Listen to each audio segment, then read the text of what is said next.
ஏய் நான்சி, உனக்கு ஒரு ஷாக்கிங் நியூஸ் தெரியுமா? நம்ம எல்லாரும் பஸ்ஸில் உட்காந்துட்டு தான் போவோம்னு போராட்டம் பண்ணோம்ல. ஸோ நமக்காக நிறைய பஸ் இந்த ரூட்டில் விட போகிறாங்களாம். இது குட் நியூஸ் தானே? இதில் என்ன ஷாக்கிங்? பிரச்சனையே அங்கே தாண்டி இருக்கு.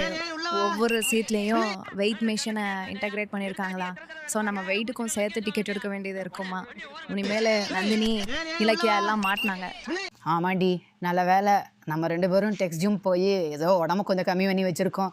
அதனால தப்பிச்சோம். ஏம்மா 33 ப்ளஸ் வெயிட்டுக்கு 15 48 ரூபா ஆச்சுமா. 48 ரூபாயா? ஐயையோ, இதே நாங்கடி கொடுமையாக இருக்குது. வாங்கடி இறங்கி நடந்தே போயிடலாம். பஸ்லேயும் இப்படின்னா உன்னை ஆட்டோ, டாக்ஸி, டிராக்டரு எல்லாம் கேட்பானுங்களே. ஜிம்முக்கு சேர்ந்தே ஆகணும் போல இருக்கே. பெருசு டிக்கெட் எடுத்தாச்சா?